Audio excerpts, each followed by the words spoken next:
volta em mais um Podtai, o podcast da Thaísa Candela, com H2S, acento no I e 2 L's do Candela, mas pode me chamar de Thay. E hoje nós vamos conhecer a pessoa por trás do seguinte rótulo, CEO da PM3. Mas a história é muito mais legal do que isso, tá, gente? Uma pessoa que fez ciência da computação, que passou por outras áreas no meio do caminho, até se encontrar no universo de produto e mais do que isso, como empreendedor, que já era antes mesmo de ser CEO da empresa atual. Então, Marcel, seja muito bem-vindo. Muito obrigado, tá? É um prazer estar aqui. Boa, vamos começar então já direto com uma pergunta nada convencional. O que você queria ser quando você era pequeno? Ok, por incrível que pareça, eu obviamente tive vários desejos, né? Você vai mudando como criança, mas o que me marcou e que eu lembro até hoje, eu queria ser narrador de jogo de futebol. Uia! Bem estranho, né? Mas eu gostava de jogar videogame, jogo de futebol FIFA, esse jogo de International Superstar Soccer ali no Nintendo 64. E eu gostava de narrar os jogos que eu jogava. Então eu ficava jogando e ia narrando, e tinha os comentaristas. Aí eu fazia a voz do narrador, a voz do comentarista, falava, nossa, é muito legal trabalhar com isso. Então, não tem muito a ver com o que eu faço hoje, mas era um desejo ali de criança. Não era médico, não era advogado, era comentarista de futebol. E de onde veio essa ideia? Eu não sei. Eu achava divertido. Era puramente isso. Ó, é divertido, é legal. Até hoje, às vezes, eu penso assim, nossa, tenho vontade de fazer um curso de dublagem, né? Um curso de alguma coisa assim, mas nunca fui atrás. Mas eu ainda acho legal. Essa parte de comunicação, querendo ou não, acho um pouco legal. Então você já gostava de comunicação, Querendo de ou não, alguma sim. forma já. Legal. E como que você foi parar na ciência da computação, homem?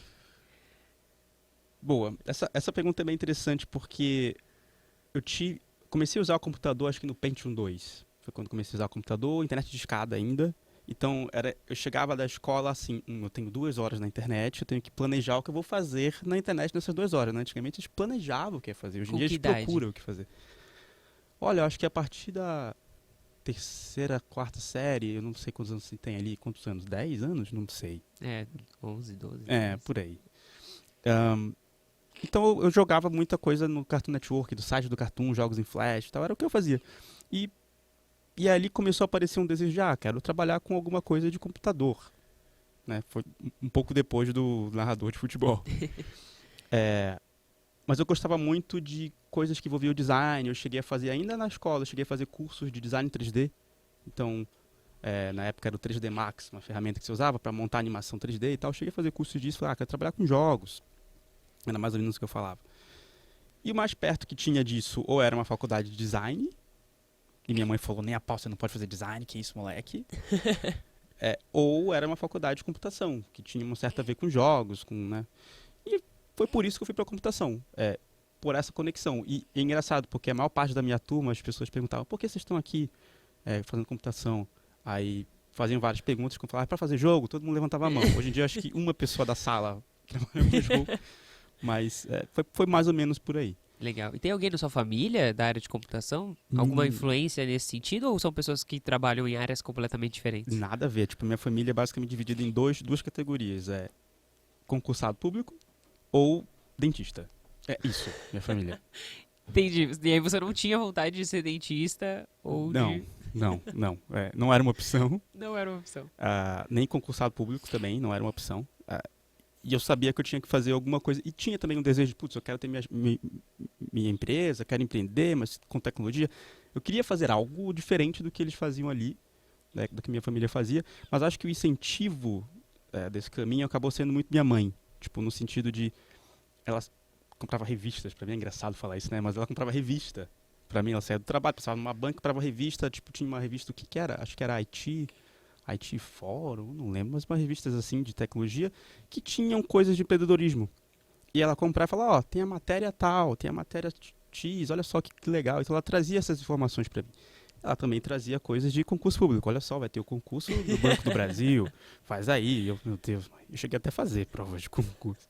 Então ela trazia um pouco de tudo, mas o que sempre me chamou a atenção era mais o lado das histórias que tinham nas revistas, de empreendedorismo, de tecnologia. E tem uma muito engraçada que ela trouxe pra mim, que era a entrevista com a mãe do Jorge Paulo Lemann. Ela falou, olha só, a mãe do Jorge Paulo Lemann apoiava muito ele desde criança a fazer várias coisas, por isso que eu faço isso. E aí me marcou, falei, nossa, é verdade, que legal. Nem lembro que revista era, nem que entrevista era exatamente, mas tinha muito essa veia dela me trazer. Mas na verdade ela trazia de tudo, né? Desde o concurso, só que hoje eu conecto vendo que eu tinha um gosto, uma preferência, mas na época, né, não pensava nisso, só ia. Legal. Perfeito. Então você foi de locutor a alguém que se interessava por tecnologia e empreendedorismo, Isso. que assim, pode estar ligado, até porque, que ano que era? Olha, o quê? Que eu não quero o quê, exatamente? Quando você começou a ler essas revistas, quando você começou a se interessar por empreendedorismo. Por que que eu pergunto isso? Porque a gente sabe que o momento da história que você está inserido, muitas das vezes tem as influências daquilo que está dando certo no momento também. Sim, Né? com certeza, é verdade. Eu acho que era ali 2000 e... É que eu lembro, por incrível que pareça, eu lembro mais ou menos da minha vida em épocas de Copa. Então, épocas de Copa são etapas, porque é 4 em 4 anos, é fácil de lembrar. Então, eu acho que já era em 2008, mais ou menos. 2008. Por Bom, aí. a gente estava próximo de uma crise aí, então É. eu já... Mais próximo de uma crise, mais com boom, né? Sim, um boom, já tinha iPhone, tinha sido apresentado já, Mas muita novidade ainda, né? muito novidade, ou seja, a gente não estava no momento de, sei lá, todo mundo ter Wi-Fi, todo mundo ter seu smartphone, Isso, então a gente estava no... O celular da Uma época era transição. o Nokia N95 ainda, ou o Motorola V3. né? Legal, legal. Era essa época aí. Então, o estágio de tecnologia que a gente tinha, ele era... Era um momento de inovação, né? Era um momento de disrupção, assim. Sim. 2005, por exemplo, foi o primeiro ano que teve um upload no YouTube. Então, em 2008 a gente ainda tava... Peraí, É. o que que é isso de consumir conteúdo na Exato. internet? Facebook nem tinha pegado ainda no Brasil. Acho que já tinha Facebook, nem lembro, mas no Brasil era Orkut. Era Orkut e Fotolog. Né? Era Legal. o que a gente usava ali. Legal, excelente. Perfeito, então você optou por ciência da computação. E você se encontrou com um programador, Marcel? Não. A minha história com ciência da computação é engraçada, porque eu passei em ciência da computação numa faculdade, eu sou de Belém do Pará. Então, eu passei numa faculdade privada lá, como se fosse uma PUC lá da região. E na hora de me inscrever, eu passei em computação e administração. Na hora de me inscrever, eu falei, nossa, eu não quero passar, olha que loucura, né? Eu não quero passar minha vida na frente do computador. Você nem de onde eu tirei isso. Vou fazer administração. E fui fazer administração. Aí eu fiz 1 ano de administração. Eu falei, nossa, mas isso aqui é muito chato. Porque eu posso aprender essas coisas com a minha própria empresa ou trabalhando. Por que eu tô aqui aprendendo Fordismo, né? Coisa chata. Aí eu peguei, fui para computação. E em computação, passou 2 anos e meio, eu já tinha aprendido a programar em Java, orientação a objeto, SQL, várias coisinhas ali. Você já trabalhava nessa época? Formalmente não, mas eu fazia minhas coisas. Então eu tinha um site, na época que na faculdade eu acho que eu já tinha vendido esse site. Eu vou dar uns passos para trás rápido. Tá. Na escola eu tinha um site que era um blog. Era só na verdade ele surgiu como um site de pirataria, mas eu era menor de idade, então ninguém podia me prender. E eu nem pensava nisso na época. Na época era moda a pirataria, né? Era super moda. Tipo, você ter um fórum de pirataria, né? Era assim, um negócio... A internet estava se descobrindo, né? Não tinha nem... Mal tinha bloqueios disso, era incrível. Eu tinha acho que uns 12, 13 anos quando eu fazia isso. E por que eu fazia? Porque eu morava em Belém, então eu não tinha muito acesso a comprar... Não tinha muitos jogos para comprar, era difícil. Existia uma desconfiança de comprar coisas online. Pô, comprar no Mercado Livre... Meu Deus, é um golpe, não vai chegar. Tinha uma coisa assim na época. Só que muitas vezes derrubavam esse meu site. Derrubavam. E uma hora cansei e falei, vou fazer um blog. Começou a bombar blogs que nem era de meme ainda, era aqueles blogs que você escrevia textão. Quando você diz a diferença de você ter um site, um blog, é que você foi utilizar uma plataforma de blogs. Isso, Tá. exato. E fui escrevendo nesse blog. Só que na época eu estudava, isso antes da faculdade, eu estudava muito SEO. Falei, esse negócio de SEO, vou aprender e vou estudar SEO. Então meu blog ficou mega bem ranqueado. Ele tinha o mesmo nome de um e-commerce. E aí, você digitava qualquer coisa do e-commerce, não aparecia nas primeiras 3 páginas do Google. Era meu blog, de um moleque, escrevendo um cara de besteira. E aí, esse e-commerce comprou meu blog. Pra poder matar ele e poder ranquear no Google. Então, eu fazia, né, você falou do trabalho, então sempre fiz dinheiro assim, com umas coisas meio nada a ver. Né? Então, na faculdade, eu não trabalhava. Na faculdade, eu tinha outros blogs de meme, na época que bombava esses memes que hoje... Que é desenhinho, tipo, como é que chama o... Trollface, Lawface, esses memes que ainda rolam. Tinha uma época que estavam bombando muito. Eu tinha um blog disso. Numa época, tipo, eu trabalhava de casa, fazendo faculdade à noite. Tipo, teve dias, picos, assim, não era o dia normal, mas teve picos que era eu e um amigo, eu ganhava R$ 800 no dia. Tipo, moleques na faculdade com blog de meme. Foi incrível. Pra que vou trabalhar, né? Então eu não trabalhei. Mas eu arrumava side hustles. Então, tipo, eventualmente, durante a faculdade, eu fui escrever pro Tech Tudo. O Tech Tudo tava no comecinho. Eu tenho, acho que, mais de 500 artigos escritos no Tech Tudo. Se procurar meu nome, Marcel Almeida Tech Tudo, aparece vários artigos meus lá. E eu ganhava dinheiro assim. Eu ganhava, na época, 20, 30 reais por artigo que eu escrevia. Então, eu já sabia escrever em blog, já entendia algumas coisas de SEO, já sabia escrever. Pô, vamos escrever no Tech Tudo, vou ganhar dinheiro? Ótimo. Então, eu escrevia para meus blogs de meme, escrevia para o Tech Tudo, então tinha uma receita muito boa, não tinha por que trabalhar. Né? Legal. Porém, isso é engraçado, porque ali no meio da faculdade, depois dos 2 anos e meio, eu falei, eu odeio programar. É horrível programar, vive dando bug, dá erro toda hora, esses erros chatos, porque eu esqueci de colocar 2 pontos no final da sintaxe, frustradaço, sabe? Frustrado. E eu pensei, nossa, eu ganho dinheiro com coisas de comunicação, né? Escrevendo, blog e tal, então, porra, acho que eu vou fazer jornalismo. Eu troquei de novo de faculdade, saí de computação e fazer jornalismo. E aí, sabe, teve alguns choques ali pra mim, quando fazia jornalismo, no sentido de, pô, todo mundo muito mais jovem, com uma outra pegada, porque até quando você entra na faculdade, é outra pegada de quando você tá mais perto do fim, né? Aí eu já senti um choque ali com as pessoas, falei, ok. Aí foi andando da faculdade, falei, nossa, vou ter que recomeçar tudo do zero. Putz, nada a ver. Eu não me identifiquei. No geral, não me identifiquei. Mas com as matérias também, de alguma forma? Com as matérias, com o fato de ter que ser recomeçado do zero, com tudo, o contexto no geral. E foi no ano que entrou aquela lei que você, para ser jornalista, não precisava mais ser formado em jornalismo. Foi no mesmo ano. Já ajudou a dar uma desmotivada Eu monstra. falei, nossa, então pra quê, né? Eu vou estar aqui. E aí eu falei, não, quer saber, eu só quero terminar a faculdade, não aguento mais, vou voltar pra computação, que é o mais perto que eu tenho. Porque faltavam um pouco as matérias, de certa forma. Aí eu falei, vou fazer isso. E eu quero terminar o quanto antes. Então eu fiz 2 semestres ao mesmo tempo. Eu fiz à noite e à tarde. Falei, dane-se, vambora.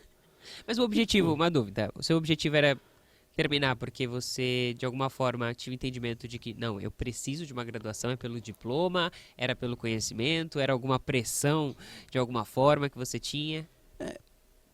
Eu nunca tive muito pensamento na época de me formar não é uma opção. Sempre era uma obrigação. Né? Toda a minha família tem formação, como eu te falei, vários são concursados, mas vários são concursados com doutorado. Então minha família tem um histórico acadêmico, então para mim não era uma opção. Nem cogitava. E acho que da onde eu vim, né, tanto da família quanto de Belém do Pará, não tem muito, as pessoas não falam muito assim, não precisa de faculdade não, vai... E naquela época também não tinha isso. Isso é relativamente recente, né? Essas discussões de, pô, será que precisa, será que não precisa? Exato, sem contar que era uma cidade, ainda é uma cidade bem diferente do que é São Paulo em termos de mercado. Então, as pessoas falam, não, você tem que ter, porque se você passar no concurso, você ganha mais, lá, lá, lá. Então não era uma opção. Mas eu sabia que eu tinha que terminar porque eu odiava. Era esse o ponto. Eu não gostava. Uhum. Eu brinco até com os amigos meus e falo, pô, eu nunca fui o aluno aplicado da escola, o aluno bonzão, e hoje eu tenho uma escola, né? Que loucura, mas ok. Legal, então você se formou de fato em ciência da computação, Sim. depois de idas e vindas, tentando se encontrar. Sim. E você foi para o mercado. Você fez estágio? Como que foi sua primeira experiência formal no mercado? Eu não fiz estágio, o que eu consegui, além de ter essas minhas coisas de blogs e tal, e Tech Tudo e tudo mais, eu consegui uma bolsa de pesquisa na faculdade. Então, serviu para eu colocar como estágio. E, honestamente, eu até procurei alguns estágios lá em Belém. Não era nada legal. Era tipo assim, vem ser estagiário, eu nem lembro, uma repartição pública X. Eu falei, o que eu fazia aí? Às vezes quando dá um problema na impressora, não sei o quê. Eu falei, pô, mas eu vou para ganhar menos, perder o tempo do que eu vou ganhar no meu blog? Não quero, não, sabe? Então, não fiz estágio, fiz pesquisa científica, publiquei vários artigos ali na época. E quando eu fui pro mercado, aí tem um fator sorte da porra. Não recomendo ninguém que tá assistindo fazer o que eu fiz, tá? Não é bom, mas funcionou. Eu falei assim, minha mãe fazia muito incentivo de, sai de Belém, vai fazer alguma outra coisa, porque Belém o mercado é ruim, ainda mais em tecnologia, tarará. E eu já tinha morado fora, para pular rápido por essa parte, mas eu fiz um intercâmbio na escola, morei um ano no exterior. Na escola. No high school, né? Tá. Morei um ano nos Estados Unidos e depois eu fiz aquele programa do Ciência Sem Fronteiras que estava bombando. Durante a faculdade. De faculdade, fiz ciência da computação um ano fora também. Pra onde? Qual país foi? Nos Estados Unidos também. Tá. Fui para Michigan. Legal. Então já tinha tido uma experiência fora e tinha visto já que, pô, realmente Belém é diferente, né? Conhecia São Paulo e tal. Eu falei, tá, eu vou aplicar para um bocado de vaga. É isso que eu falei, não faça o que eu fiz.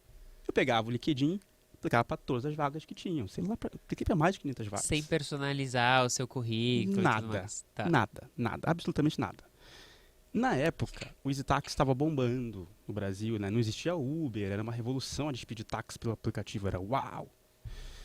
E eu apliquei para uma vaga, nem sabia disso, me contaram depois, para Coreia, Japão, não sei, algum país na Ásia. Nada a ver, eu não tinha visto, estava aplicando para tudo, não lia nada, só aplicar. O LinkedIn tem aquele Easy Apply, né? Eu só ia nessas vagas, só aplicava para essa, para ser rápido. E aí, alguém lá nesse país da Ásia falou assim, acho que veio um currículo errado para cá. Olha aí, o que aconteceu? Eu acabei furando a fila. Ah, porque eles encaminharam pro Pro Brasil. país certo. Exato. E aí, por isso que eu fui chamado. Foi muita sorte. Legal. E aí deu certo, eu acabei entrando na área de tecnologia e eu perguntei, por que vocês me contrataram? Por que não outra pessoa? Falaram, tinha tu e mais uma pessoa disputando, mas você tinha o inglês, então o inglês foi o diferencial. Legal. E aí você já tinha feito, eu entrei como gerente de produto, você já tinha feito coisas de produto, só que sem a técnica de produto. Eu, não sabia o que era na época, falei, tá bom então. Ok, eu aceito, né? Exato. Então foi assim, foi um pouco sem querer que eu acabei entrando em produto e em tecnologia no geral. E por que te aceitaram numa vaga de produto, sendo que você tinha uma formação aparentemente mais técnica? Foi porque você mostrou os seus projetos de alguma forma? Você levou isso quase como um portfólio, aquilo que você já tinha feito ou não? Eles descobriram? Como foi isso? Eu não levei. Então, me chamaram para entrevista por esse fator sorte, definitivamente. Okay. E na época não era, vamos fazer um call de entrevista, eu vim aqui em São Paulo fazer entrevista. Então eu paguei passagem e tal. Inclusive a única vez que eu fui assaltado em São Paulo foi no dia da entrevista. Também uma boa história. Mas eu cheguei lá e a pessoa foi me entrevistando, normal. E eu não sabia nem direito o que era a vaga. E também, como eu falei, tem vários fatores de sorte. Por exemplo, a área de produto no Brasil ainda era mega incipiente. Não tinha nem cursos de produto em 2014. Acho que o primeiro curso de produto saiu em 2014 no Brasil. No Vale do Silício, era uma cultura ainda muito incipiente também, porque gerente de produto originalmente é do mercado de indústria, mercado do mundo físico. Então, o gerente de produto digital é muito diferente, ainda era muito novo no mundo naquela época. A função e tudo. E foi uma entrevista normal. Aí eu lembro que no meio da entrevista, a minha chefe, ela trocou para inglês, do nada, nem falou, vou trocar para inglês. Trocou e eu tinha acabado de voltar no intercâmbio. Então, tava fresco. Foi tranquilíssimo. E aí ela perguntou de outras coisas que eu fiz além da faculdade. E aí foi aí que eu acho que me destaquei. Falei, já fiz um site, já tive o site de pirataria, já tive o meme, já tinha vendido o site, já tinha feito tal coisa. Ela, na hora eu não senti nada, né? Aí depois ela me falou, tu já fazia produto. Sim. Aí eu, mas como assim? Tu já pensava nas métricas, tu já estava tendo os objetivos, tu já estava organizado, tinha um planejamento. Eu, tá, olha só, coincidência. Que coisa, né? Então foi assim. Foi um pouco sem querer mesmo, mas teve muita sorte no meio. Poucas vezes as pessoas falam, né? Ficam só se exaltando, mas eu acho que teve muita sorte. Os astros se alinharam quase ali para acontecer. Legal. Agora vamos falar rapidinho, fazer uma pausa rápida nessa história para fazer uma análise rápida de tudo que você comentou. E eu gosto muito de começar do começo mesmo. O que você queria ser quando você era criança e tal. Por quê? Porque eu acredito que hoje a gente é fruto não só de tudo que aconteceu quando a gente entrou no mercado pra frente, ou quando a gente entrou da faculdade pra frente, mas de tudo que aconteceu antes disso. Das nossas influências e tudo mais. Até por isso que a proposta do Pode Estar é essa mesmo. Conta pra gente, né? Tudo que você puder contar. E eu percebi que tem várias habilidades suas que foram sendo desenvolvidas ao longo do tempo. Então, inicialmente, de alguma forma, você já gostava de se comunicar, você via valor nisso, de alguma maneira, porque você queria ser locutor, né? Tinha uma questão de curiosidade muito grande, de talvez estar explorando algo que ainda não era tão explorado, porque decidir por tecnologia antes de 2010, por exemplo, tem que ser uma pessoa que de alguma forma se interessa por algo, não porque as outras pessoas estão se interessando. Sim. Não pela influência, mas assim, quero explorar, né? E uma outra coisa que me chamou a atenção, até anotei aqui, você se considerava um pouquinho preguiçoso? Tipo, Muito. Ah, boa análise. Extremamente preguiçoso. Extremamente. Ok, bom. Por quê? por quê? Porque você queria otimizar as formas de encontrar soluções para aquilo que você queria fazer. Assim, é uma análise minha, tá? Mas é ótima. Então, por exemplo, eu preciso prestar para vagas, beleza? Primeiro, você teve um pensamento crítico de pensar o que você não queria. Acho que ao longo da sua jornada toda, assim, ficou muito claro. Você não só queria pensar no que, eu quero, mas o que eu não quero. Então era muito claro o que você não queria. E eu acho isso extremamente importante. Uhum. E não só no começo da nossa carreira, mas conforme a gente vai evoluindo. O que eu não quero. Beleza, agora todo o resto eu posso experimentar, eu posso testar, eu posso descobrir se eu realmente me identifico com isso aqui. Mas eu sei o que eu não quero. E você quis otimizar. Beleza, então eu preciso trabalhar, preciso ganhar mais dinheiro talvez do que o que eu esteja ganhando. Eu não sei exatamente o que que é, mas eu vou tentar ir pelo caminho mais fácil no sentido de eu preciso de menos trabalho. Então eu vou sair aplicando pra tudo quanto é vaga, o que der certo, tipo, eu não vou, caraca, eu vou traçar um plano aqui e tal, quero entrar naquela empresa específica. Não. Não, tipo, vou tentar, vou deixar a vida. Pô, já tô ganhando dinheiro aqui. E eu achei muito legal que você falou sobre concurso público. Desculpa, o estágio que você falou. Eu vou lá fazer isso aqui pra ganhar menos do que o que eu estou ganhando.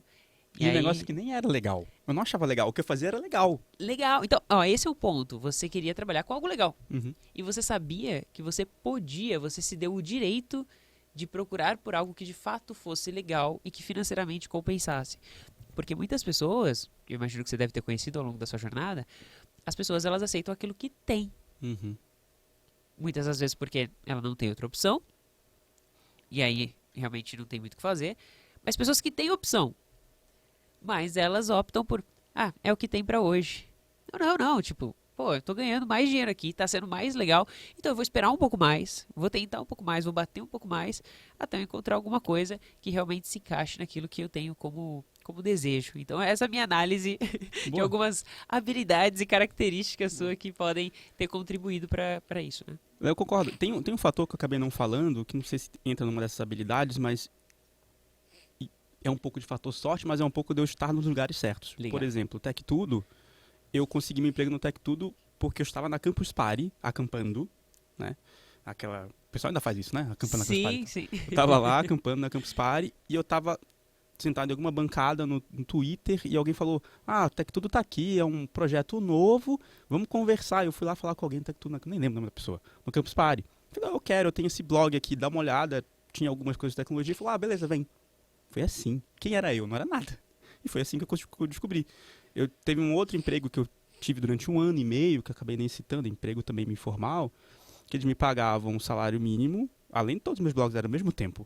E eu tinha que cuidar de um Twitter chamado Belém Trânsito, porque na época não tinha o Waze direito. Então eram as pessoas postando assim, acidente na rua tal. Você tá brincando? Aí eu tinha que olhar e retweetar, ver se era verdade. Eu fazia isso. Ganhava um salário mínimo. Que legal. Sabe? Então, mas como eu descobri isso? No Twitter. Eu vi alguém falando, procuro. Opa, eu moro em Belém, eu uso o Twitter. Foi por isso. Foi super ocasião, sabe? Não, sensacional. Assim, outras 2 habilidades que você acabou de falar. Uma é a proatividade. Então, você estava disposto a fazer alguma coisa, mesmo que não fosse específico. Tem gente que se fecha, acaba se fechando numa caixinha, né? E nem é a discussão do generalista versus especialista, né? Não é essa história, gente. Porque o especialista não é uma pessoa que só sabe fazer uma única coisa. Não é esse o ponto, né? É uma discussão muito mais longa, mas é o ponto de estar disposto a fazer aquilo que tiver que ser feito. E essa outra habilidade de você não se contentar, e aparentemente... você pode me dizer se é isso mesmo. De não se contentar e ficar fazendo uma única coisa.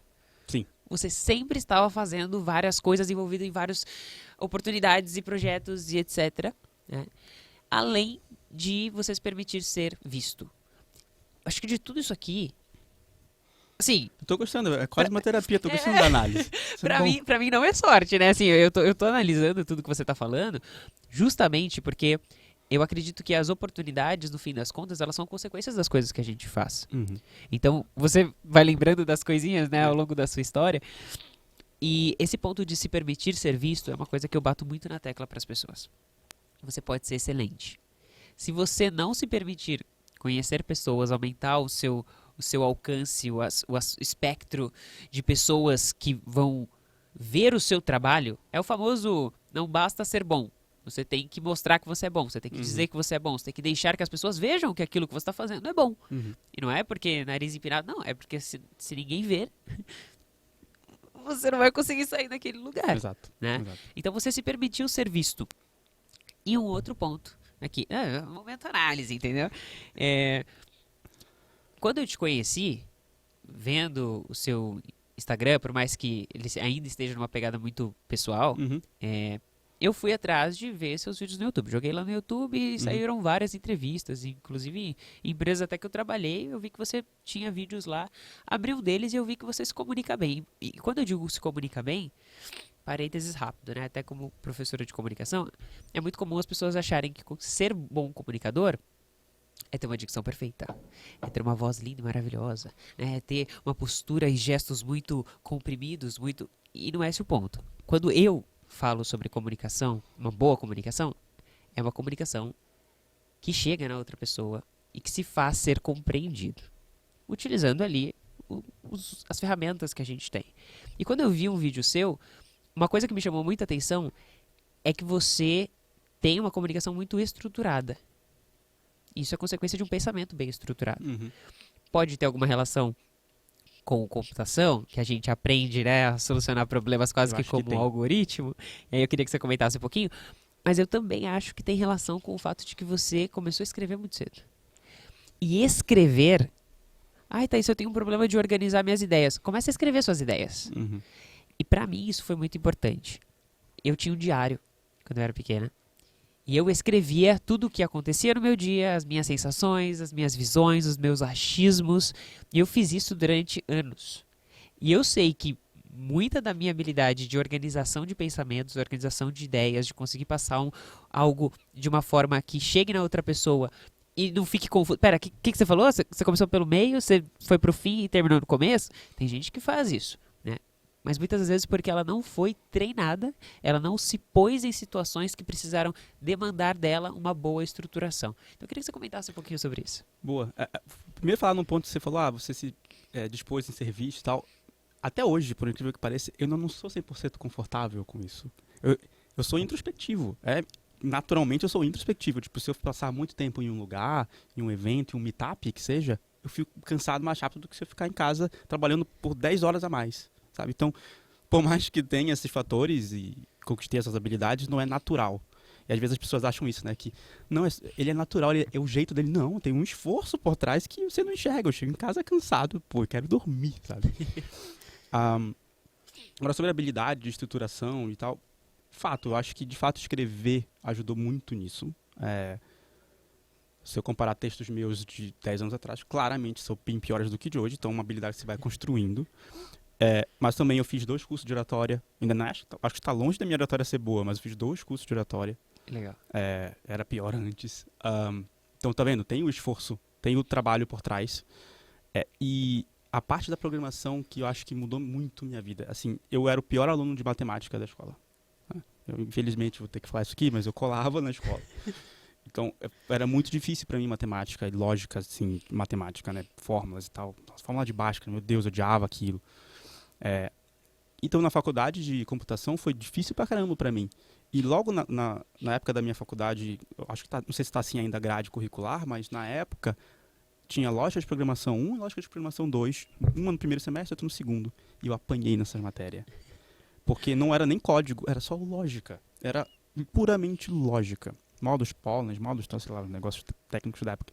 E eu lembro que eu tirei, era de 0 a 10, eu tirei 3 no primeiro semestre. Eu falei, nossa, eu vou reprovar. Eu nunca reprovei, sempre dava um jeito. E aí eu falei, ok, acho que é a primeira vez que eu vou ter que sentar e estudar de verdade. Do alto ponto de ser preguiçoso. Uhum. E eu estudei muito lógica de programação, mas muito. E aí a nota máxima era 10, só que a professora ainda fez um negocinho lá que você podia tirar um ponto extra. Eu tirei 11. Não veio, no boletim veio 10, porque não pode vir 11, mas eu tirei 11. Eu falei, nossa, eu estudei mesmo. E eu olho em retrospecto, eu sinto que minha cabeça mudou ali, meu cérebro mudou, minha forma de pensar mudou, e eu não sei explicar muito bem porquê, mas mudou. Tipo, eu me tornei uma pessoa mais lógica, eu comecei a estudar melhor pensamento, eu comecei a apresentar melhor. Pode ter sido 1000 outros fatores que eu não enxergo agora, amadurecimento como pessoa, né, e tal, está crescendo, era adolescente, fui virando adulto, mas eu sinto que ali foi uma virada de chave muito grande, mas muito grande. E, cara, era uma matéria lógica de programação que a gente fazia no papel. Não tinha nem computador, era no papel, era pura lógica. Eu lembro que tinha até um livro que a professora recomendou que era acho que é Batman e a Lógica de Programação, um negócio assim. Agora que eu lembrei disso, vou procurar. E eu li, eu achei o máximo. Eu adorava quadrinho, tinha Batman, tinha programação, achei o máximo. Nossa, nem lembrava desse livro, lembrei agora. É que a terapia, ele faz isso com as pessoas. É fogo, né? Você vai resgatando. Mas, então, assim, acho que de fato, pode ser por aí. São habilidades boas. Nunca tinha pensado nisso mesmo, legal. Muito legal. E você contando essa história, a T que tá aqui, ela já deve ter percebido várias similaridades com a minha história. Então, aproveitar e compartilhar um pouquinho com você. Eu também sempre fui muito melhor em humanas do que exatas. E durante toda a minha adolescência e juventude, eu pensei em fazer alguma coisa que se relacionasse à comunicação, porque eu era a pessoa que, sei lá, eu criei o jornal da escola, sabe? Eu entrevistava os professores e os alunos. Então eu gostava muito já de me comunicar, de me expor, sempre gostei muito disso e sempre fui muito incentivada pelos meus pais também. E aí eu gostava muito de me comunicar, descobri um livrinho de leis em casa, falei, amo leis, maravilhoso, ninguém me contou desse negócio, acho que ninguém sabe disso aqui também, era um livrinho de lei do consumidor. Okay. E eu gostava muito de outras culturas. Eu não tinha condição nenhuma na época de viajar para outros países ou fazer curso de algum idioma, a gente não tinha condição financeira. Mas eu tinha o computador e eu descobri que através do computador eu podia estudar o que eu quisesse. O mundo estava a meu dispor. Então eu tentava estudar todos os idiomas. Eu tentei estudar mandarim, eu tentei estudar... Enfim, eu comecei a estudar hebraico aos 12 anos, assim, umas coisas muito loucas. E eu falei assim, é isso. Essas 3 coisas me definem. E eu ia muito bem em português, escrevia textos muito bem, gramática muito bem, mas matemática e física era meu ponto fraco. Mas beleza, passei esse período todo decidindo então que eu queria ser diplomata. Falei, vou fazer ou direito ou relações internacionais e vou ser diplomata. E aí aos 15 anos, eu coloquei numa planilha os meus próximos 30 anos. Então eu estruturei tudo. Eu fazia muito isso também, o planejamento anual, eu fazia de 6 em 6 anos. Caraca. Então, eu já era muito metódica naquela época. Não organizada, mas metódica. Tipo, eu preciso estruturar, preciso planejar, preciso pensar a longo prazo e tal. Beleza. Me organizei. Só que aí terminou o ensino fundamental e um professor falou pra mim, Thaísa, por que você não presta o tal do Cutuca? Daí eu, Cutuca quem, professor? Não, o Colégio Técnico da Unicamp. Daí eu falei, tem Unicamp no nome? Ferrou. É óbvio, eu nunca vou passar, venho de escola pública, tipo, isso nunca vai acontecer na minha vida. Eu tô disputando com gente que veio de escola particular. Enfim, resumo da história. Eu fui ver quais os cursos que tinham. Tinha mecatrônica, eletrônica, enfermagem, alimentos e tinha o tal do processamento de dados. Aí quando eu falei pros meus pais, eles falaram, tecnologia é o futuro. Eu falei, mas eu quero relações internacionais, tipo, e agora? Não tem nada de humanas nesse colégio, o que eu vou fazer? Eu não sou de exatas. Eu prestei informática. Falei, acho que vai ser útil aprender a formatar meu computador, né? Vai ser interessante. E eu passei. E a prova do vestibular, do vestibulinho para entrar no Colégio Técnico da Unicamp, foi o mais fácil que eu fiz pelos próximos anos, assim, tipo, porque foi muito difícil, muito difícil. No primeiro semestre eu tive lógica de programação, era com Delphi na época, que era mais didático e tudo mais, e eu pensava em desistir todos os dias. Aí no segundo semestre eu tive a continuação de lógica, só que com Java. E aí as coisas melhoraram um pouco, eu só pensava em desistir um dia sim, um dia não, entendeu? Já não era todos os dias. Mas eu fui me permitindo, eu tava num ambiente completamente exatas, né? Eu continuava não indo bem em matemática no ensino médio, junto com o técnico, ia muito melhor em língua portuguesa, mas eu comecei a descobrir que se eu me dedicasse, como você falou, se eu estudasse, era possível. Talvez eu não tivesse facilidade como outras pessoas que chegaram lá, caraca, tipo, tirando nota alta, era super fácil, super tranquilo. Não, eu precisei me esforçar muito, mas era possível. Eu não era incapaz de desenvolver essa habilidade. E como você comentou, por isso que eu falei sobre essa questão da lógica, eu percebi que a minha forma de pensar e de solucionar problemas do dia a dia começou a se parecer muito com o algoritmo. Então, acontece um problema hoje na minha vida, pode ser sei lá, o chuveiro queimar, eu vou parar, eu vou pensar. Eu faço um fluxograma na minha cabeça de maneira muito estruturada. Quais são as possibilidades, quais são as consequências, o que eu faço primeiro, o que eu faço depois. Eu estruturo, bora pra cima. Então, eu acredito que isso tem uma influência muito grande, até por isso que eu particularmente acredito que todo mundo deveria ser exposto à lógica de programação em algum momento da sua vida, porque isso não tem a ver com escrever código propriamente ou desenvolver software, mas tem a ver com você desenvolver uma capacidade de solucionar problema e de pensamento crítico para a vida. Sim, eu concordo. E tem um ponto que você falou do planejamento, né? O planejar, um livro que... mais um livro que eu lembrei agora é o Segredo de Luísa. Já ouviu falar desse livro? Não conheço. Muito bom esse livro. Eu nem lembro se a história é real ou não, mas é uma história de uma moça que ela quer fazer uma empresa de pão de queijo e aí conta tudo lá. Nesse livro mostra como ela estrutura tudo. E foi daí que eu tirei, acho que foi minha mãe que me deu, talvez, né? Mas que foi daí que eu tirei a ideia de vou planejar então minha vida também. Vou fazer quero os próximos 6 meses, as próximas 6 semanas, os próximos 6 meses, os próximos 6 anos. Era 666, era brincadeira de criança, mas eu fazia isso. Então, e aí me ajudou a pensar de maneira lógica, no sentido de, tá aqui o que eu não quero, que você até citou, né? Tá aqui o que eu não quero. Então, tem todo esse resto desse mundo aqui e vamos testando. E cada vez mais enchendo a caixinha do que eu não quero, porque é testando as coisas. Mas, se as pessoas começarem a planejar mais isso, ajuda muito. Eu lidero algumas pessoas lá na empresa e eu faço muito esse push para eles. Separa uma hora e pensa o que você quer pro próximo ano, porque agora a gente vai fazer um planejamento pro que tu quer. E aí a pessoa, meu Deus, é muito difícil. É difícil. Né? Você vai mudar de ideia, você muda, você aprende coisas novas, você fala, eu descobri que eu não gosto disso. Mas acho que é estruturar pensamentos, mas o planejar a vida é razoavelmente importante. Claro, você não vai alcançar tudo que você planejou. Eu planejava trabalhar com jogos, eu nunca trabalhei com jogos. Porque eu mudei. Eu falei, não, eu não quero. Eu achei chato, porque você tem que... Eu descobri que, por exemplo, quem faz o Shrek, não é nem jogo, mas quem faz animação 3D, tem gente que faz o pé do Shrek. Eu falei, eu não quero fazer isso. Vou fazer outras coisas. Então, é ok você mudar, né? É um documento vivo, mas é importante você estar pensando nisso. Né? Excelente, tanto que... Lembra da planilha aos 15 anos? Uhum. Nada aconteceu. Absolutamente nada. Eu não me tornei diplomata, eu não fiz relações internacionais, eu caí na matemática aplicada. Olha só. Entendeu? Eu fiz colégio técnico em processamento de dados, depois eu entrei em matemática na Unica. Sim, e agora nós estamos aqui no Pode Itai, tipo, muitos anos depois. Então, quando que eu podia imaginar? Thaís, então foi inútil você fazer aquela planilha? Não. Porque naquele momento eu comecei um processo de autoconhecimento. De verdade, sentar na frente de uma planilha e falar o que eu quero. O que eu gosto. Porque isso se tornou um hábito. Não foi só aos 15 anos. Isso se repetiu no ano seguinte, isso se repetiu depois, isso se repetiu depois. E eu comecei a me perguntar todos os dias. Todos os dias hoje eu me pergunto. Eu estou fazendo o que eu acho que eu deveria fazer? Eu estou feliz no sentido de... Pode ser que eu não esteja alegre hoje. Mas isso aqui vai me levar mais perto de quem eu quero me tornar amanhã. E não necessariamente do que eu quero conquistar. Uhum. Porque você pode querer conquistar alguma coisa e de fato fazer um planejamento para isso. Eu quero comprar uma casa, beleza, vai ter que se planejar. Mas mais do que o que eu quero conquistar é quem eu quero me tornar.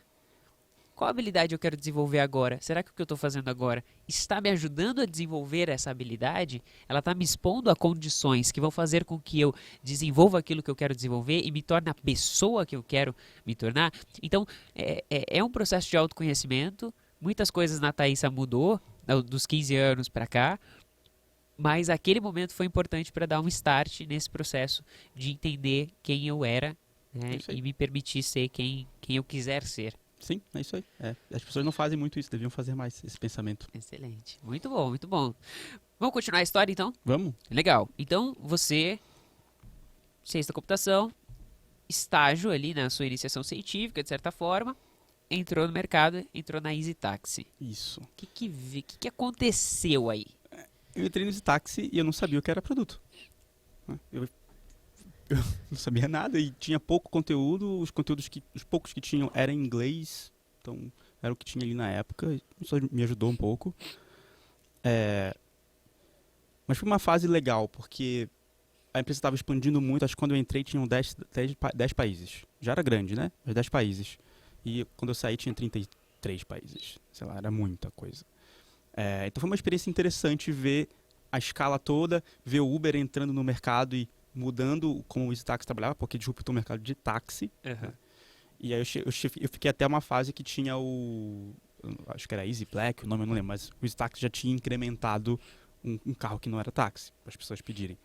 E foi legal, porque eu trabalhei, de fato, com coisas que não eram minhas, então eu tive toda essa experiência corporativa. Eu trabalhei num produto B2B do Easytaxi, que era para empresas, então as empresas queriam, porque na época tinha muita fraude, que era assim, um funcionário ia pegava um táxi, que custava R$ 30 a corrida, e ele tinha que pedir a nota, o recibo do taxista. Ele falava, não, taxista, coloca R$ 100 aí pra mim. Deu 30. Colocar R$ 100. Pedia reembolso, a pessoa ganhava os R$ 70, né? Então tinha muita fraude. Então existiu esse produto para controlar a fraude, controlar as despesas por cento de custo, por pessoa. Então foi muito legal eu ver, nossa, dá pra fazer coisas assim, né? Dá pra fazer algo que não é um blog, né? Que era o que eu fazia pra cacete. E, nossa, eu lembrei de outra coisa bem legal. Legal. Isso eu podia ter trazido. No meu último ano da escola, o professor ele falou assim, olha, foi nos Estados Unidos, eu fiz o último ano da escola lá, ele falou assim, olha, provavelmente nunca mais vou ver vocês, mas escrevam aqui uma carta para onde vocês querem estar daqui a 5 anos. Legal. E deixe o endereço, provavelmente, de algum dos seus pais, que você provavelmente se mudar, seus pais não. E eu vou entregar daqui a 5 anos na sua casa. E aí eu pensei, nem a pau, porque eles não vai chegar, né? Era no interior dos Estados Unidos, era uma cidade de 7 mil habitantes. Eu falei, nem a pau vai chegar, não vai chegar. Caramba. E eu escrevi assim, eu quero não depender dos meus pais financeiramente, eu quero estar trabalhando com jogos ou animação 3D, que era o que eu estudava e queria na época. E tinha mais alguma outra coisinha, quero estar morando sozinho. Era isso, que eu ia voltar e ia morar com meus pais. Uhum. Chegou a carta, eu tava no táxi. Minha mãe chegou lá e ela me mandou. E aí, quando eu li, eu falei, nossa, animal, consegui o que eu queria. Ué, mas não é jogos e animação. Você foi parar pra pensar, mas não interessa. Eu mudei de ideia, eu falei, eu não quero jogos e animação, eu quero startup. Que foi quando, mais pra frente, que eu conheci as coisas de startup na Campus Party, né, em outros lugares. Eu falei, existe esse negócio de startup. Não existia esse conceito quando eu tava na escola. E então, quando chegou essa carta no Easytaxi, eu fiquei felizão. Falei, nossa, animal, eu consegui. Tipo, muito legal. Eu tava virando noite no Easytaxi. Eu saía alguns dias 2 da manhã, porque a gente tava abrindo um país novo e tava com bug no B2B, sei lá. E eu fazia com prazer pra caramba. Eu nem pensava assim, eu quero minhas horas extras. Eu nem batia ponto, porque não tinha lá. Uhum. Eu quero minhas horas extras. Não, dane-se, animal. Eu tô aqui aprendendo pra caramba, trabalhando num negócio global incrível. Sabe? Pô, vim de Belém, nunca ia ter isso em Belém. Incrível, sabe? Eu era grato por tudo aquilo. E eu pensava muitas vezes, nossa, melhor que a faculdade. Muito mais legal. Mas enfim, né, a faculdade me levou até lá, me deu oportunidades até lá, que a gente só enxerga depois.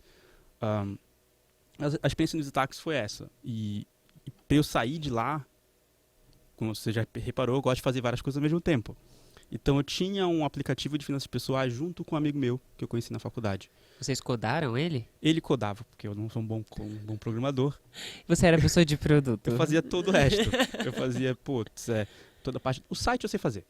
Então eu fazia a parte de site, porque tem muita plataforma pronta, né? Então eu fazia a parte de site, um pouco de design, então eu fazia todo o resto.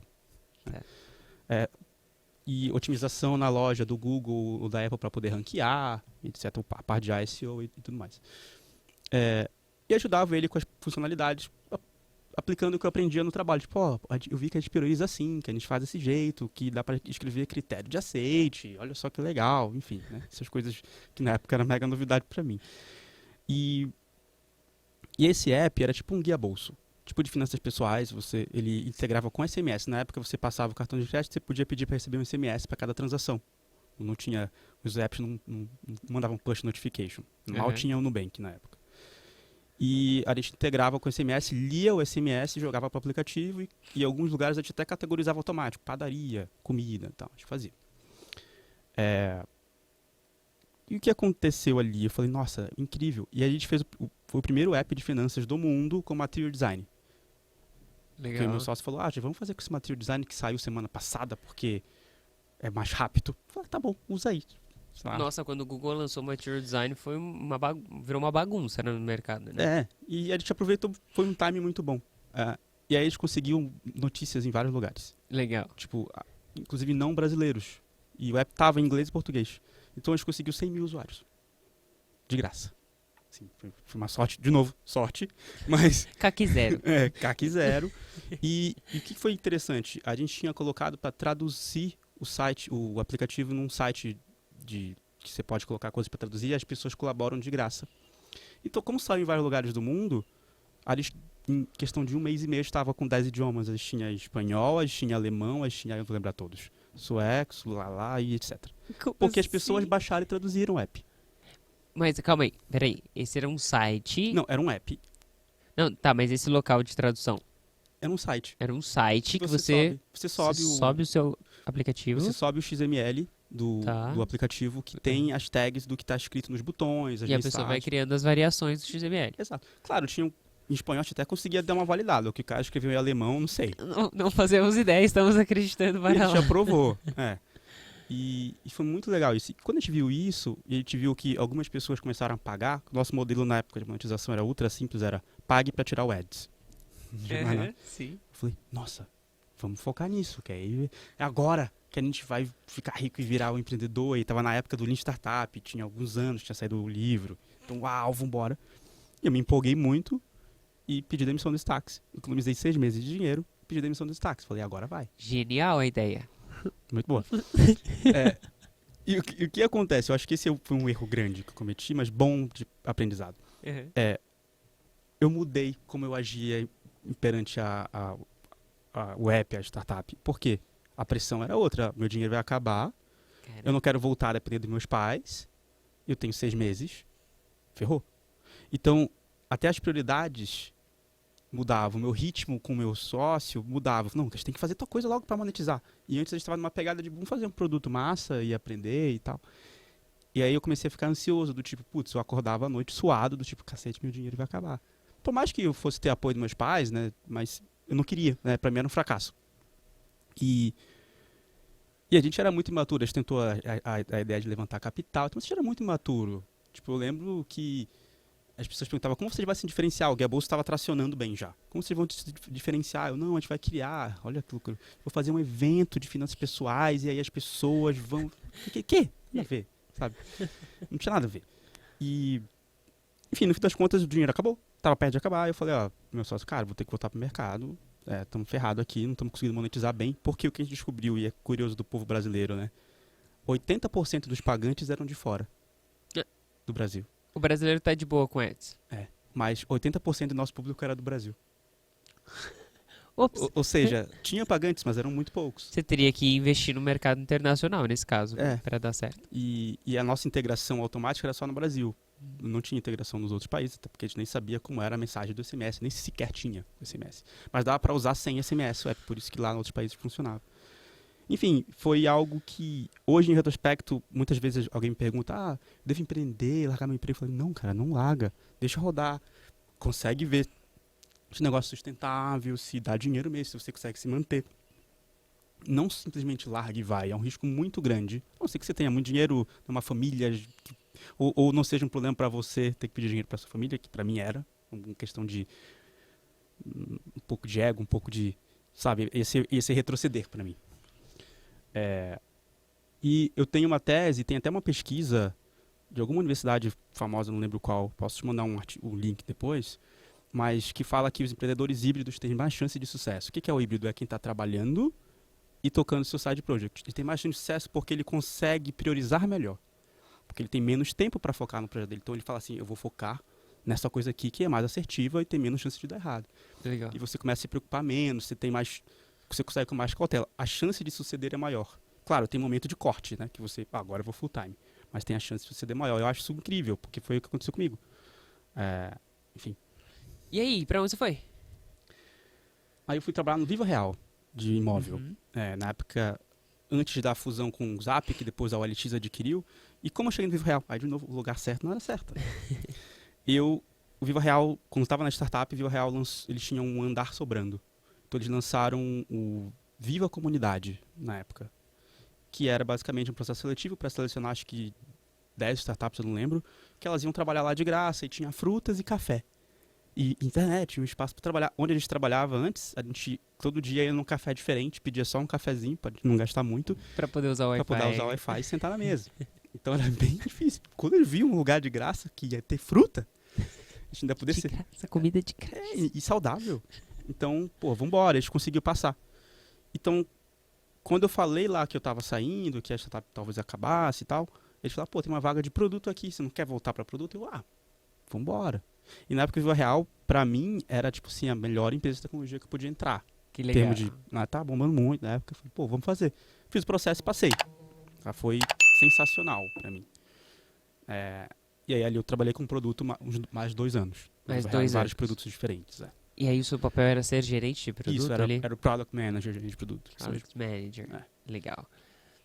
Ok, vamos lá. Em retrospecto, então você queria ser locutor, caiu na ciência da computação, na verdade caiu na administração, foi pra ciência da computação, Jornalismo. foi pra jornalismo, voltou pra computação, se formou, fez iniciação científica, foi pro mercado, Isso. na Easy Taxi. Isso. Depois você Empreendi. decidiu sair pra empreender, fez uma bela decisão, que provavelmente aprendeu muito, Sim. né? Valeu a pena. E depois você entrou no Viva Real. Legal. Qual que era a sua mentalidade nesse momento? Assim, você tinha, como você falou, a Viva Real era uma empresa que você almejava de alguma forma, que você fazia sentido pra você. Uhum. Ali naquele momento você falou assim, venci na vida? Ou ainda tinha um ímpeto dentro de você de que você precisava fazer algo diferente? Ali eu já tinha uma ciência maior do que eu queria, que era, putz, eu quero ter algo meu, eu já sabia. Ah, legal. Mas aí eu lembro de 2 momentos importantes no Viva Real. O primeiro a primeira reunião que eu tive com meus pares, as outras pessoas de produto, que era uma reunião semanal que a gente tinha de produto. Eu falei, cacete, eu tô aqui, só tem gente foda. Foi legal, foi muito realizador pra mim. Várias dessas pessoas são meus amigos hoje, mas na época pra mim foi, uau, não acredito que eu tô aqui, por que esse pessoal me encontra, sabe? Ao mesmo tempo uma síndrome do impostor e um realizado, foi muito legal. E aí, acho que um ano e meio depois do Viva Real, eu conversei muito com o CEO da época, que era o Lucas Vargas, porque existia um desejo meu, puxos da minha mãe também, vai fazer um MBA fora, sabe, aquela história, vai fazer um MBA numa universidade dos Estados Unidos, legal. E eu via, na época, muitos CEOs de sucesso que fizeram MBA fora. E eu falei, nossa, mas será que eu devo fazer MBA? Ou será que eu devo empreender de novo? Sabe? E aí eu comecei a ver algumas pessoas que estavam num nível um pouquinho acima de mim, em cargos, que tinham voltado do MBA. Eu falei, pô, mas daqui a pouco eu chego ali, eu preciso do MBA? Aí eu comecei a me questionar se eu precisava. E questionar muito, de conversar com as pessoas que fizeram e falar, valeu a pena? Todas me respondiam assim, valeu muito a pena para a experiência de vida. Aí elas falavam assim, mas no estágio que você tá, aí eu falava meu salário e tal, no estágio que você tá, não. Financeiramente não, porque tu vai ficar com dívida, eu tenho dívida. Aí eu comecei a ver, como assim você tem dívida? Eu tenho dívida, porque eu peguei empréstimo lá nos Estados Unidos em dólar para poder pagar. Então eu pago. É caríssimo, né? Você quer fazer um ainda que for muito top, né? Exato. E assim, na época que eles fizeram era mais barato, o dólar era 2,50, 2,70. Detalhe. Então eu fui fazer conta, na época, hoje é mais. Na época eu falei, cara, eu vou gastar 1 milhão, 1,5 milhão de reais. Caraca. Sendo que eu vou ganhar quase o que eu já ganho na volta, não tá fazendo sentido. E aí eu pensei, pô, já tive minha experiência de morar fora, uma delas de graça, porque foi o Ciências Sem Fronteiras. Falei, putz. E aí eu não sei. Aí o que aconteceu? Consegui um cargo maior numa outra empresa. Fui pra Intuit, que era uma empresa global e tal. E falei, nossa, já tô ganhando o que algumas pessoas de MBA ganham. Por que eu vou fazer MBA? E aí eu falei, não vou mais fazer MBA então. Vou empreender. Porque eu falava com o pessoal de MBA também, os CEOs que voltavam, eles falavam, pô, Marcelo, tu quer fazer MBA pra quê? Boa. Eu falei, porque eu quero ser bom pra poder abrir minha empresa. Então não vai fazer MBA, eles falavam. Se esse é o seu objetivo, não vai servir ao objetivo.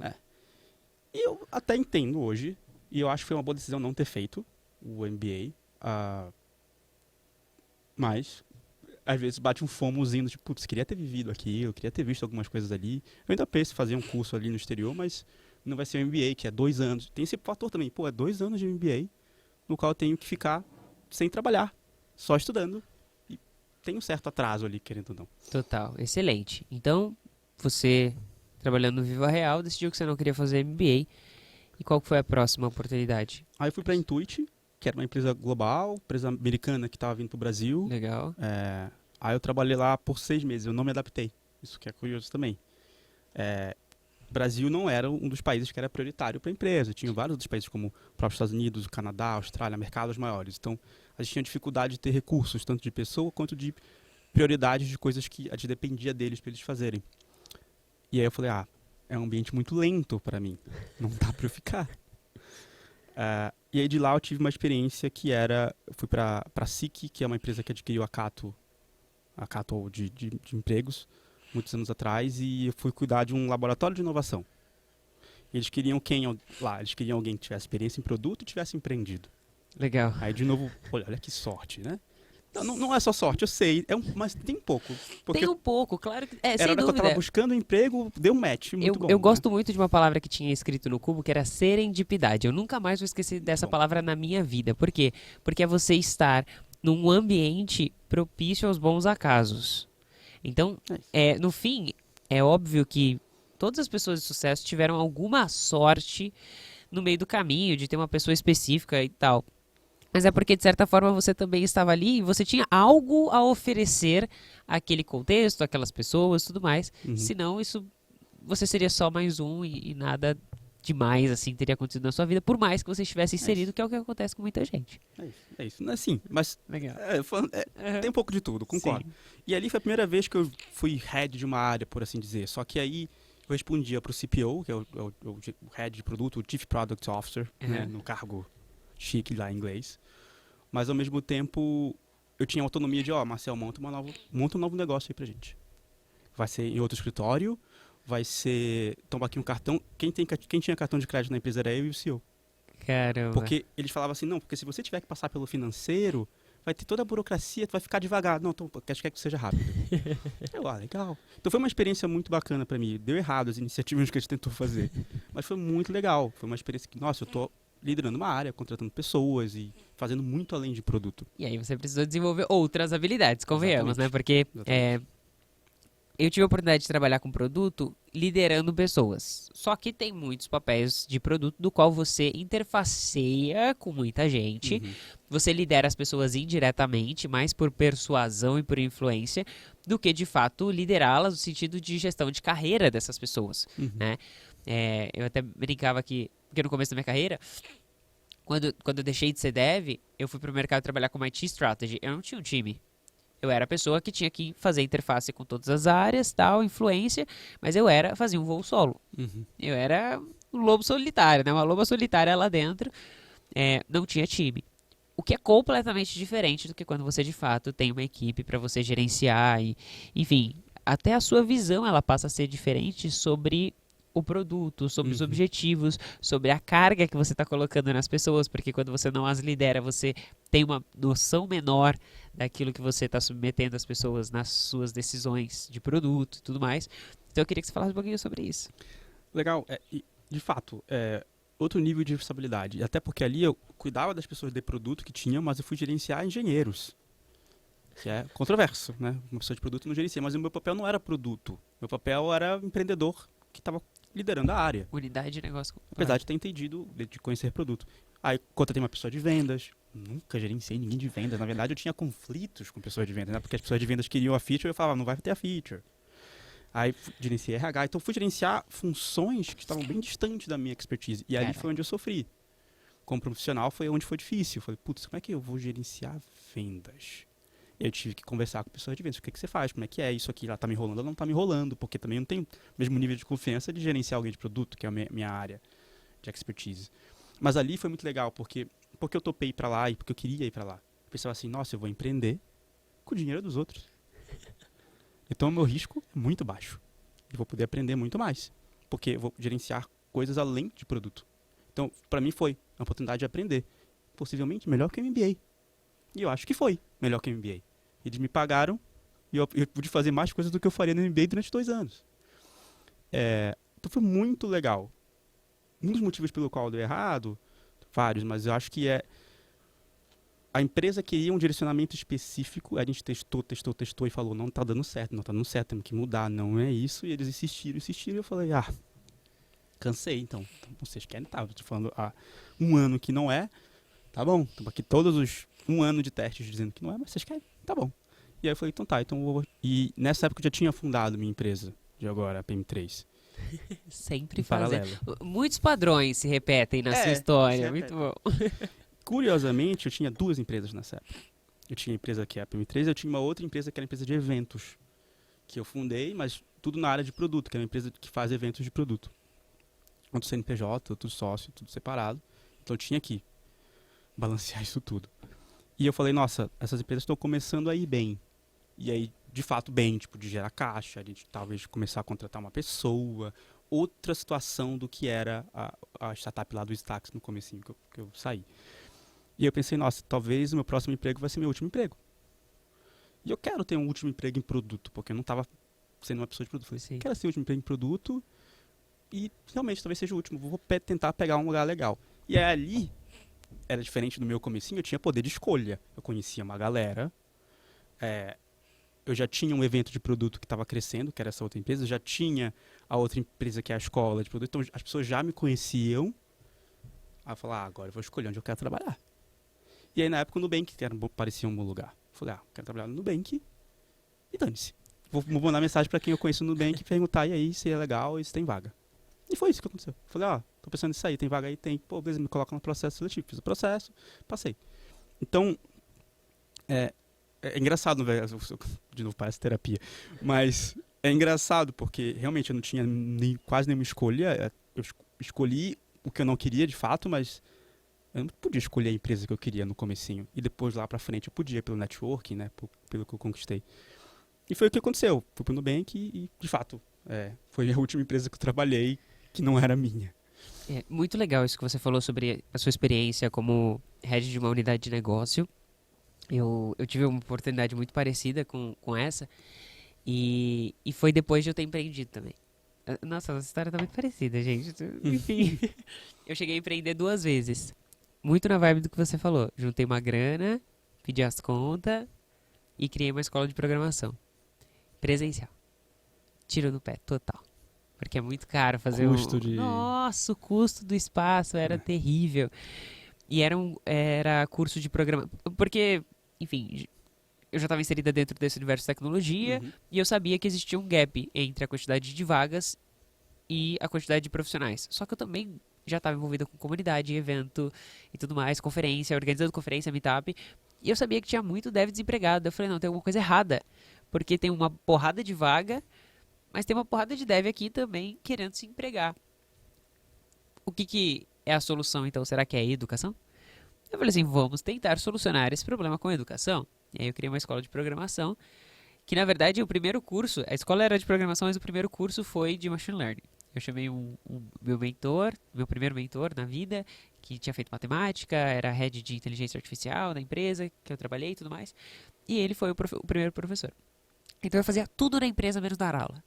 Basicamente isso. Era site, era marketing, era recepcionar a galera, era contratar o coffee, era contratar o espaço, era tudo. E foi uma experiência do caramba, né? Só que aí eu falei assim, meu dinheiro tá acabando, a empresa não vai se sustentar porque o custo é muito alto, tem que pagar professor, tem que pagar tudo, nada pra mim. Vou tentar pensar em solucionar esse problema de outra forma. Aí eu abri uma empresa de recrutamento. Eu falei assim, só eu trabalho. Eu vou lá, recruto as pessoas, faço a parte do processo de seleção técnico e entrego pro RH. Legal. Comecei a fazer isso e começou a dar certo. Ao mesmo tempo que foi o momento que eu fui mais enganada na minha vida, assim. Porque muitas empresas olhavam aquela lista de pessoas, falavam, não serve. E aí, 2, 3 meses depois, eu descobri que a empresa tinha acionado essas pessoas e contratado elas, ou pelo menos tentado contratar. E eu tinha 0 respaldo jurídico. Então, assim, nossa, eu não tinha nem ideia de que isso podia acontecer, mas as pessoas são boas, né? Tipo, as empresas são... Enfim, e é claro que pra mim ela ia pagar 2, 3 valores do salário dessa pessoa, né? Então ela preferia ir direto na pessoa, muito mais fácil, né? Enfim, então, como que eu saí dessa situação? Quando o iFood me convidou pra fazer o que eu fazia na minha empresa. E aí eles falaram, quanto que você fatura? Eu falei, eu faturo X por mês. Daí eles, então a gente vai cobrir esse valor e você vem pra dentro trabalhar no RH como uma desenvolvedora dentro do RH. E aí eu fui trabalhar como uma pessoa responsável pela marca empregadora do iFood, focada em devs.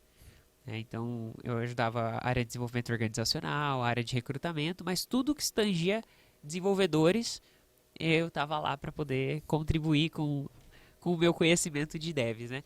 Então eu passei por algo muito similar que você passou empreendendo. Mas sabe o que é engraçado? A gente estava montando uma consultoria de recrutamento Não também. acredito. E a gente passou por esses problemas todos também. Igualzinho. Não, é extremamente complexo, só que eu não fazia ideia até estar lá dentro. Talvez se alguém me contasse, não teria sido tão interessante quanto eu vivenciando aquilo, né? E aí depois disso, quando eu saí do iFood, eu entrei na Impulso, e na Impulso eles me chamaram para ser head de uma unidade de negócio. E na unidade de negócio era isso que você falou, assim, tipo, você cuida de tudo, tem uma parte de pagamentos, de finanças, no sentido de qual que é o orçamento que eu tenho Uhum. e quanto eu vou investir. Pô, acho que eu não vou contratar essa pessoa porque eu vou usar muito do meu orçamento e eu queria usar pra... Pô, tem uma restrição, tem uma limitação e você tem que pensar estrategicamente o que vai ser feito, qual o resultado, quais as métricas. Eu cresci demais nesse período. E aí, o que eu percebi? Que eu imagino que você também tenha percebido. Ter vivenciado como head de unidade de negócio, empreendendo com o dinheiro dos outros, com o time dos outros, com tudo que é dos outros, mas tendo muito poder de decisão, porque você é a head, só que também a responsabilidade e tudo que você fizer errado, a responsabilidade também é sua. Uhum. Os ônus e os bônus, né? Os louros e, enfim, e os xingamentos. Isso, quando eu vivi isso, eu falei assim, se eu tivesse vivido isso antes de empreender, provavelmente eu teria conseguido fazer dar certo. De algum jeito, né? E potencialmente depois eu falei assim, eu vou voltar a empreender em algum momento e todo esse conhecimento que eu tô tendo agora vai me dar a capacidade de fazer as coisas muito melhor. Não significa que eu vou só acertar, né? Claro que não.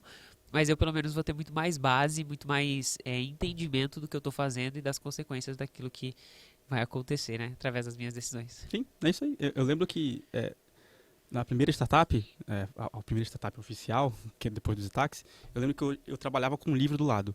Ah, no livro dá pra fazer isso. E eu fazia alguma coisa, tipo, pra tentar fazer um growth, alguma coisa assim. Tava lendo o livro, era Scaling Lean, eu não lembro, algo nessa linha.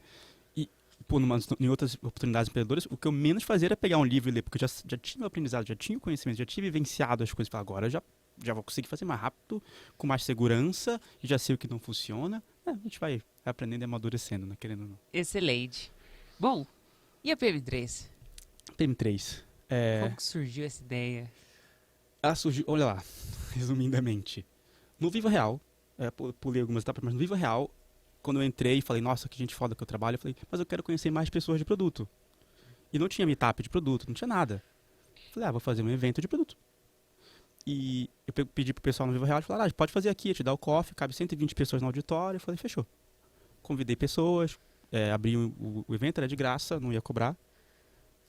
Meu intuito não era ganhar dinheiro, era conhecer pessoas. E fiz o primeiro evento lá. Foi um sucesso, ficou uma galera na fila de espera, não cabia todo mundo no lugar. E aí eu fiz o segundo evento de graça também, um ano depois, de 16 para 17, só que no final desse primeiro evento as pessoas falaram assim, vamos fazer meetups, fazer isso acontecer semanalmente, mensalmente. Eu falei, vamos. E aí eu não entendia nada de meetups, fazia meetups nos sábados às 10 da manhã num café. Iam 8 pessoas. Mas eu já estava achando o máximo, nossa, tem 8 pessoas para conversar. Bastante até para almoçar. Era legal. E isso foi evoluindo até que chegou no ponto que hoje em dia tem vários meetups que originou desse meu, acontecendo em várias cidades, que é o Product Camp Pocket, que é o nome do evento. Product Camp Pocket são os meetups. Tem em Goiânia, em Floripa, não vou lembrar todas as cidades, em São Paulo, enfim, vários lugares. Em 17 eu fiz a segunda edição do evento, gratuito também, e aí eu já tinha contatos, foi no Nubank. Eu não trabalhava no Nubank, eu estava no Viva Real ainda. Legal. Mas eu conhecia pessoas. Falei, vamos fazer lá. Aí a gente fez, deu 350 pessoas, que era o que cabia lá na época. Mas a gente transmitiu online de graça. Muita gente viu no Brasil inteiro. As pessoas comentam até hoje desse evento. Foi o primeiro evento de produto no Brasil. E de novo, estava no lugar certo, na hora certa. E aí comentaram assim, o meu sócio atual chegou e falou, pô, olha essa demanda para produto. Vamos fazer uma escola para ensinar as pessoas sobre produto. Porque claramente elas querem aprender sobre. E tinha um curso de produto na época, que é um concorrente nosso. E eu falei, vamos fazer, mas vamos fazer diferente. Vamos fazer online, gravado, num modelo diferente, porque da nossa concorrente da época era só presencial. E aí ele se diferencia e pega o Brasil inteiro. Porque presencial, a galera tem que viajar, pagar hotel. E surgiu assim. Daí em 18 surgiu a PM3 e aí eu continuava com a empresa de eventos, só que aí virou uma empresa.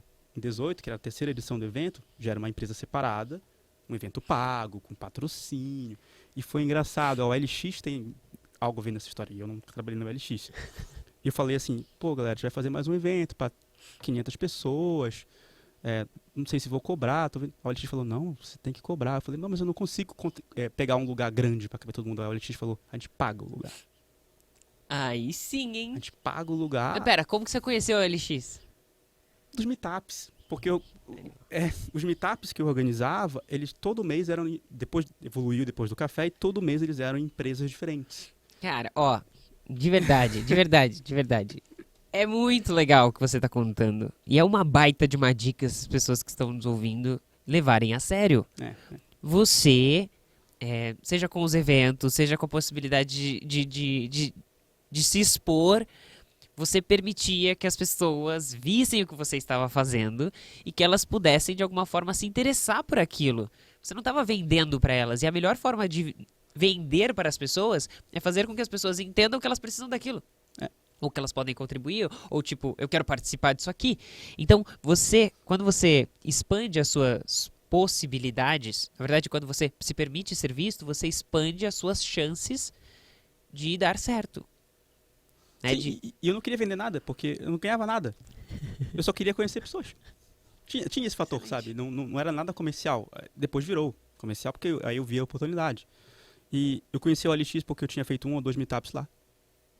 E eles falaram, a gente banca porque a gente acha que vai lotar e vai ter gente. E aconteceu. Na época desse evento, eles pegaram um stand gigantesco, colocaram mesa de sinuca, videogame e tal, pegaram um espação. Legal. Mas eles bancaram pra gente conseguir crescer. E virou uma empresa separada, que hoje é o maior evento de produto da América Latina, que é o Product Camp. E vai ter, última edição, 1.600 pessoas, mais ou menos. Pô, gigantesco, o negócio começou com 120. E aí a PM3 surgiu disso, porque o evento... Então a PM3 era menor que o evento, hoje é maior que o evento, mas surgiu disso. Hoje em dia a gente até juntou as empresas, agora é uma empresa só, mas surgiu daí. Excelente. Então, surgiu de uma necessidade que vocês perceberam. E isso a gente sabe que é uma premissa da startup, né? Ela precisa, de fato, solucionar uma dor existente. Exato. Então, eu acho que tem um... Barulhinho do ICQ tocando. Equipe, tá tudo bem? Tá tudo certo? Marcel, uma pausa rápida aqui. Gente, temos um quadro aqui no Podtime. Eu não tô sabendo de nada. Temos um quadro muito importante. Nossa, hoje tá difícil de abrir esse negócio aqui. Temos um presente pra você. Ok. Por favor, então nos dê... Nossa, a um honra. especial ao vivo assim. Vamos lá. A gente gosta de surpreender, sabe? Massa. Gostei. Vou mostrar aqui pra quem tá assistindo. Legal, hein? Não sei se você é usuário de chapéu, mas esse é o chapéu da minha marca. Se você quiser tirar pra pôr. Gostei. Olha só quanto estilo. Gostei. Então eu tô lançando, na verdade no final de 2022, lançando minha marca de chapéus. E legal. estou te presenteando com um chapéu da minha linha. Obrigado. Esse é o modelo Fedora. Gostei. Preto, porque eu sabia que você ia vir de preto. Eu tinha certeza que você ia vir de preto. Mais do que te presentear e encher o saco com um sonzinho do ICQ, esse é um momento muito especial do nosso Podtime. Vou até ficar igual você aqui, vou pôr o meu chapéu. Ficar com o chapéu agora. Peraí. Pronto. Já estamos no esquema, tá certinho? Mais do que te presentear, esse é um momento muito especial do Podtime, que é o momento para quem você tira o chapéu. Então, quem é? Eu sei que tiveram muitas pessoas importantes na sua vida, conforme você vai contando, você vai falando sobre quanto as pessoas te deram oportunidade. Sim. Pessoas que olharam e confiaram em você e falaram assim, Marcel, vai. Tipo, confio em você, ó. Tá aqui o cartão da empresa, uma unidade de negócio. Vai, experimenta, testa. Mas eu tenho certeza que teve uma pessoa que talvez se você olhar para todas elas, você pode falar, essa pessoa aqui, ela merece esse momento de honra do Podtime. Difícil. Como você falou, tem várias pessoas que realmente influenciaram nisso. Essa do cartão, por exemplo, é o César. Tem várias pessoas, vários gestores legais e pares legais. Mas assim, não dá para negar que é minha mãe. Assim, não dava. Aí, tira o chapéu? Como é que a gente faz? Opa, é isso? Tira o chapéu Qual que é o pra nome minha mãe, dela? Cecília. Cecília, nós tiramos o chapéu pra você. E porque tudo isso vem desde o começo, né? Das revistas, dos incentivos de, ó, faz isso, faz aquilo, de me mostrar as possibilidades e não necessariamente falar, tem que ser essa. Ela me barrou de fazer design. Acho que eu lembro que foi a única barrada que ela me fez. Eu sou um péssimo designer hoje em dia e eu queria ser melhor. Mas, no geral, ela me apoiou, até mesmo no jornalismo. Ela falou, ai, Marcelo, você tem certeza? Putz, computação é tão mais o futuro, jornalismo. E ela falou, mas vai, né? Ela trazia o ponto, mas não me bloqueava, exceto no design. Eu brinco com ela. Hoje, e é curioso, porque minha irmã vai começar a fazer design agora. Vixe. Porque minha irmã queria e ela queria barrar de novo. Eu falei, não, deixa, olha aqui, UX design. Aí apresentei a área. Mas minha mãe, com certeza, assim. Excelente. Então, Dona Cecília, nós tiramos o chapéu pra você e obrigada, né? No fim, estamos Sim, aqui sim. agradecendo por tudo que a senhora fez pelo Marcel, porque sem dúvida, se você tá aqui, é porque ela teve um papel extremamente importante na sua criação, na sua evolução como pessoa, né? E no profissional que você se tornou. Claro, claro. Legal. Muito bom. Boa. Voltando então pra sua história, acho que a gente falou bastante sobre o passado, né? Sim. Vamos falar um pouquinho sobre o presente. Ok. Marcel, qual que é a sua definição de sucesso hoje? Ai. Tá muito terapêutico isso aqui. Ela é controversa, não é muito comum. As pessoas normalmente não gostam, não concordam muito, ou dizem que não concordam. E ela é a definição do passado e eu ainda acho que é a mesma de hoje. Legal.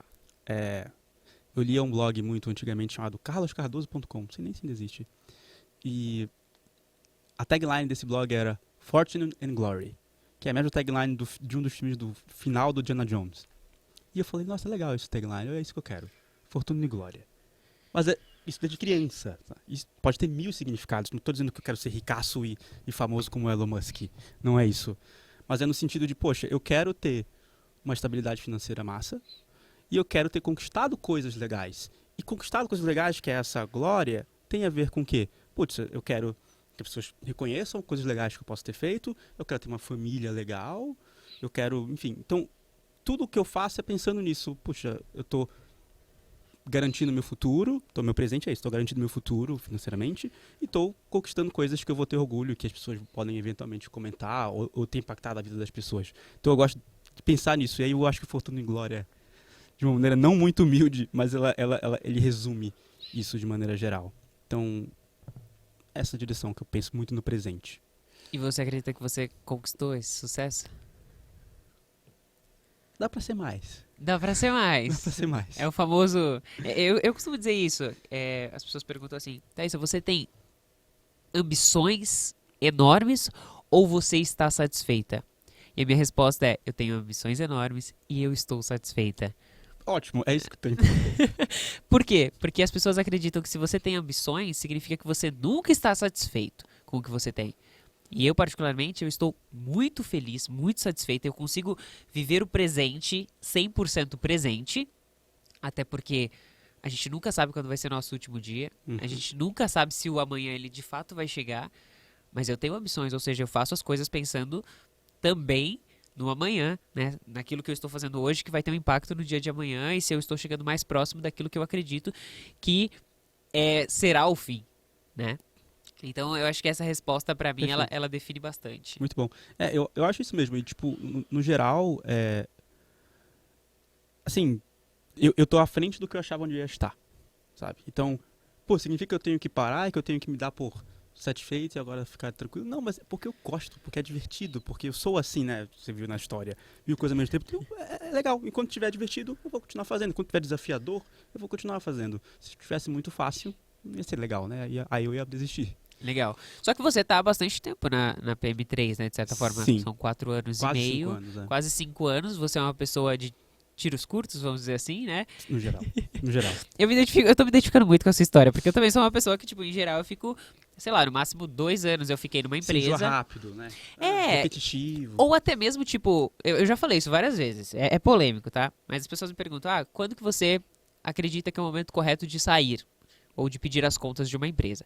Primeiro que pedir as contas não é algo fácil, né? Tanto em relação ao relacionamento das pessoas que estão ali naquele ambiente com você, que elas vão ficar chateadas, vão ficar tristes se você faz um bom trabalho, né? Elas querem que você continue. Teve uma empresa que eu pedi as contas e na hora da reunião o CEO virou pra mim e falou assim: ok, agora ajuda a gente a encontrar outra Thaísa. E eu falei assim: hã?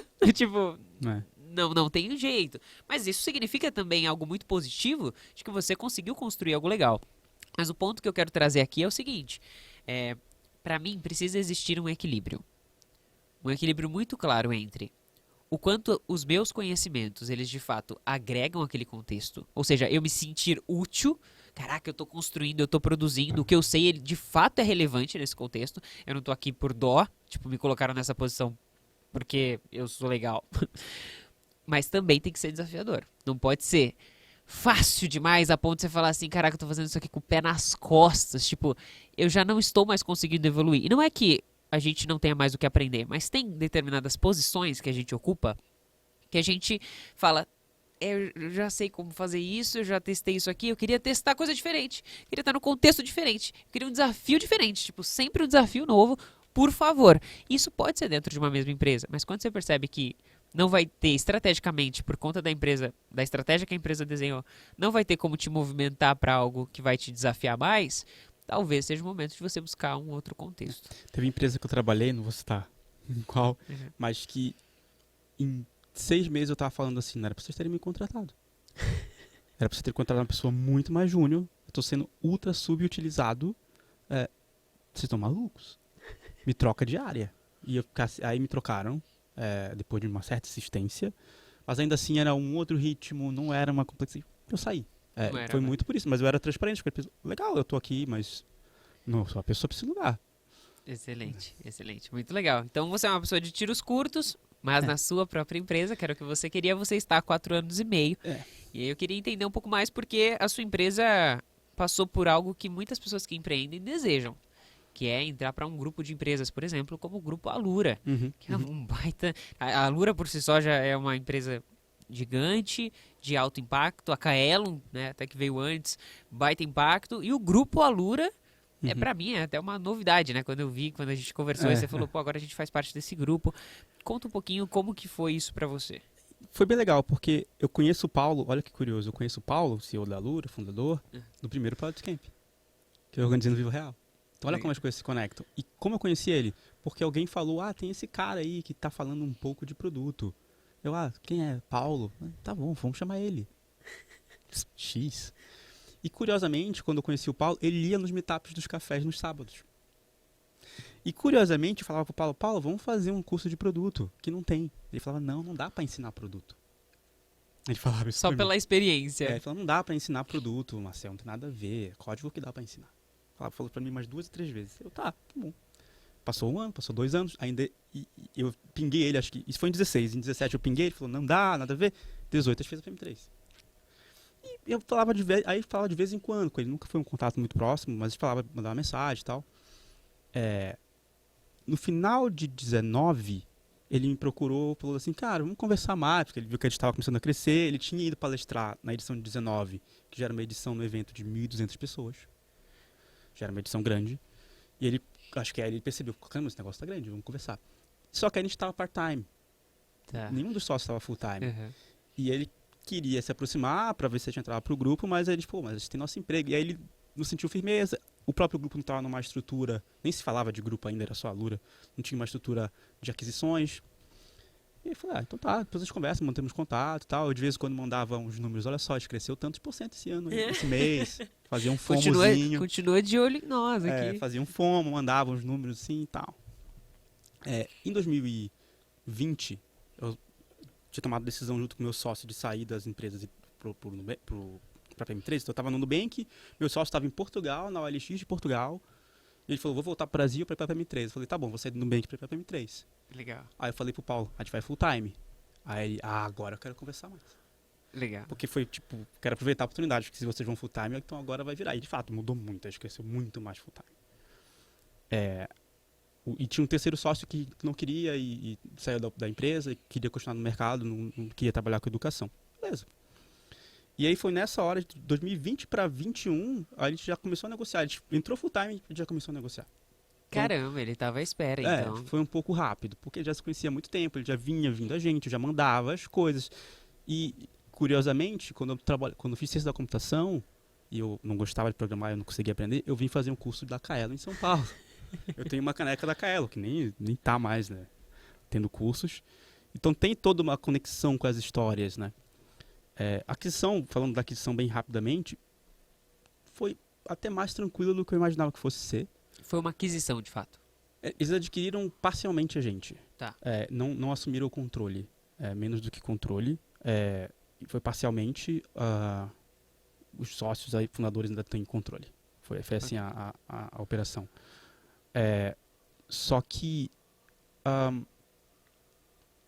o que foi complexo foi mais o alinhamento entre os sócios do que a gente queria, do que com a própria Alura. Claro, teve cláusulas que a gente negociou, coisas Vocês específicas. têm mais bloqueio de sócios advogado. hoje? Você tinha uma pessoa com você? Não, agora tem eu e mais um e a Alura. São Tá. três. E ele cuida mais do quê lá? O sócio cuida de marketing, branding, toda essa outra legal. parte. B2B. Então, o difícil foi a gente se alinhar entre si. Essa foi a grande dificuldade, por incrível que pareça. Com a Alura teve negociações e uma coisa engraçada que aconteceu a gente tinha um valuation específico, só que como demorou uns 3 meses até fechar, a gente foi crescendo, passou pela Black Friday, que a gente fez, a gente falou, tem que ser outro valuation. Então a gente teve no final que renegociar um pouco, mas foi legal. E tá sendo legal, porque eles têm uma estrutura que a gente não tinha. E a gente ia ter que ter crescendo. Então, a gente utiliza parte da infraestrutura, então tem uma certa economia de gastos ali, tem algumas eficiências em estar junto, querendo ou não. E o aprendizado também. O aprendizado, e como empreendedor, eu vendi um pouquinho do que eu tinha. Eu ainda tenho muitas ações, mas eu vendi um pouquinho para eu conseguir fazer um de-risk, por assim dizer. Putz, agora eu tenho uma grana que se tudo errado, eu tenho uma grana. Legal. Mas ainda estou bastante alocado ali na PM3 em termos de equity. Legal. Perfeito. E vamos falar um pouquinho de futuro? Vamos? Quais são os planos? Mas antes de você falar quais são os planos, qual que é o seu modelo de organização e planejamento atual? Você é uma pessoa que faz planejamento só, tipo, daqui 6 meses, daqui 1 ano, ou você é uma pessoa hoje que faz planejamentos de longo prazo também? Eu sempre fiz de longo prazo, de faço 6 semanas, 6 meses, 6 anos. Normalmente eu fazia. Hoje em dia eu tenho feito menos, porque é uma das poucas vezes que eu não sei muito para onde eu vou em futuro. Tipo, eu não sei de onde eu vou estar daqui a 6 anos. É um pouco mais nebuloso no momento que eu tô. Eu sei onde eu vou estar daqui a 1 ano. Tá. Eu faço de 1 ano. Isso durante muitos anos me frustrou, porque, eu sempre tive um maior de longo prazo e agora eu só tenho um de curto. Mas agora as coisas estão mais estáveis, eu sei mais do que eu quero. Antes eu sabia mais do que eu não queria, agora eu sei mais do que eu quero. Então tá um pouco mais fácil. Então, eu faço planejamento anual, com metas, a maioria delas mensuráveis. Algumas eu não consigo bater, mas tá lá. E eu também sei de desejos que eu tenho pro futuro. Então, eu tenho vontade de trabalhar num venture capital. Que nem seja meu, do outro. Eu tenho vontade. Hoje você faz investimentos em startups? Faço. Eu invisto desde 18 anos. Mas Isso é muito precoce, gente. E eu já investi em 10 startups. Caramba, que legal. Então eu gosto muito. Cometi vários erros em investimentos. Hoje entendo um pouquinho mais do assunto. Então eu gostaria de trabalhar com isso eventualmente. E a única coisa que eu sei é isso. Eu quero trabalhar ou com investimento, às vezes no fundo dos outros, para eu aprender e abrir o meu eventualmente. Ou então vou empreender de novo. Para mim, essa é uma das duas coisas que eu vou fazer. Mas para isso acontecer, tem todo o ciclo da PM3 ainda, que eu não sei até onde a gente vai. Tem 1000 coisas para fazer. Isso que é legal, diferente das empresas que eu trabalhava. Claro, eu não consigo decidir o ritmo sozinho, porque tem funcionários, tem pessoas, mas querendo ou não, eu dou o ritmo, eu dou a direção para onde a gente vai. Então, o desafio é constante. Então, é empolgante o tempo inteiro. Então, acho que ainda tem um ciclo grande ali na PM3. Mas eu sei de coisas que eu quero fazer, como essas duas ainda. E um curso de dublagem. Ainda vou fazer meu curso de dublagem. Boa. Excelente. Tem mais um pontinho que eu queria ver contigo, que é o seguinte. Quando a gente fala sobre ser CEO, a gente sabe que a empresa ela requer habilidades distintas de uma liderança. Sim. E conforme a empresa vai se modificando, a necessidade das capacidades e habilidades do CEO ela também muda. Imagino que você tenha mudado junto com a PM3, o CEO que você é, né, desde o começo para cá. Uhum. Eu vou fazer uma pergunta talvez um pouco polêmica. Mesmo com essas mudanças, em 4 anos e meio, você ainda se sente a pessoa adequada para estar no papel que você está como CEO? Ainda assim, mas eu mesmo penso várias vezes, falando, nossa, será que no futuro vai ser eu? Será que no futuro devia ser eu? Talvez não. Naturalmente tem habilidades que talvez um CEO profissional, por assim dizer, possa ter. Eu já vi empresas fazendo isso. Um exemplo bom é o Thiago Reis da Suno. Ele era CEO, ele viu que ele prefere fazer o que ele é bom, que é a análise de empresas e outras coisas, e tem um CEO profissional lá. Já pensei algumas vezes nisso, mas ainda acho que tem que ser eu ali. E acho que escola tem um fator, a desconsiderar escola, acho que escola tem um fator que, assim, tem que ter alguém que representa, tem que ter alguém que é Que é a a cara, persona. que personifica, mesmo que um pouco, a gente evita o máximo personificar. Se você entrar no site, não tem foto minha, tem só como instrutor, mas foto de outras pessoas, a gente evita, mas quem faz vídeo de onboarding? Sou eu. Quem aparece dando instruções para os alunos? Sou eu. Eu dou várias aulas, então tem, obviamente, um pouco disso. Quem faz o podcast da empresa? Mas será que esse é o papel do CEO? Eu já tive discussões com o Paulo, disse, putz, será que o CEO devia ser alguém profissional que pensa em operação, eficiência, só no financeiro? E aí a gente ficaria... Enfim, tem discussões, mas eu acho que a gente ainda é pequeno para não ser eu. Nós temos ali 40 pessoas hoje, mais ou menos. E tem um push lá do conselho que é, nossa, vocês estão com a margem muito alta, vocês têm que gastar mais. E falou, não, mas tá bom desse tamanho. Tem um pouco de medo de crescer muito, perder controle de coisas, de qualidade. Descaracterizar a cultura da empresa, o que é algo Descaracterizar. extremamente comum, né? Quando você cresce, principalmente em termos de Exato. funcionários. Então, assim, não acho que a gente está num tamanho que não precisa ser eu. Pode ser que a gente chegue num tamanho que não vai dar para ser eu. Tô super ok. Se ainda tiver legal para mim, continuo, sabe? Se for fazer coisas Vou me mais legais... desenvolver, né? Tem coisas chatas que eu faço como CEO que eu não suporto. Mas... paciência, eu prefiro fazer. Aí, ok, vai sobrar mais tempo para as coisas legais, para criar coisas. Eu ainda sento e faço coisa. Eu adoro fazer coisa no code. Você é uma pessoa, você é um CEO hands-on. Muito. E eu pego os projetos que não dá para te me priorizar, falo, passa para mim esses aqui. Um negocinho no code que vai melhorar o fluxo do aluno, me dá que eu faço. Eu Que faço, eu legal. gosto de fazer. Entendeu? Então, Que legal. não devia, mas eu gosto. Bom, tem seus momentos, né? Exato. Muito bom. Marcel, vamos fazer um bate-bola muito rápido aqui, Ok. tá? O livro. Você tem alguns aqui, né? Mas eu acabei não citando Hard Things About Hard Things, lado difícil das coisas difíceis. Baita livro. Porque o autor era um Product Manager e virou CEO. Então, me identifico muito. E ele veio de tech. Veio de tech. Veio de tech, muito bom. Esse livro eu costumo dizer que é uma mentoria. Conforme você vai lendo, assim como eu acredito que o Podtai vai se tornar quase que uma mentoria para as pessoas de ouvir as histórias das pessoas e o porquê elas fizeram essas coisas, esse livro para mim ele foi uma mentoria, onde ele vai falando sobre os diversos momentos do percurso dele, por que ele tomou essas decisões e quais foram as consequências das decisões que ele tomou. Tanto que ele fala sobre demissão em massa. E eu tive que demitir uma quantidade de pessoas ali na minha equipe em uma dessas empresas. E eu sempre percebo, eu leio todo ano esse livro. É legal você ter mencionado ele, porque eu gosto muito. E parece que todas as vezes que eu leio alguma coisa diferente chama a minha atenção, porque eu estou vivendo um papel de liderança e um contexto de liderança completamente diferente. Então, esse capítulo nunca fez tanta diferença para mim, porque eu não precisei demitir pessoas nesse contexto. Aí eu fui ler o livro de novo e eu falei assim, caraca, é exatamente o que eu tô passando agora. Tem um amigo meu que ele tava numa empresa com muito estresse, ele tava lendo esse livro e ele falava assim, cara, eu parei de ler, que eu ficava mais estressado, que eu via todos os problemas que a gente tinha. E é muito legal, porque é muito realista, né? É muito legal esse livro. Muito bom, muito bom. Um filme. Rock. Por quê? Rock Balboa. Não sei, me empolga sempre, eu vejo todo ano. Eu gosto pra caramba, é empolgante porque é uma história de superação e ele apanha, mas mesmo assim tenta de novo. Clichêzão, né? A história do herói é clichêzona, mas eu acho legal pra caramba. Acho empolgante. Excelente, excelente. Você é uma pessoa muito, pra frente, agitada. Legal, bacana. Se a sua vida fosse um filme, qual seria a trilha sonora? Do AC/DC. Se alguma música específica? Pode ser... Não Highway to Hell, não. Rock and Roll Train. Bom, é bem pauleira. Se a sua vida fosse escrita em um livro biográfico, qual seria a moral da história? Eita.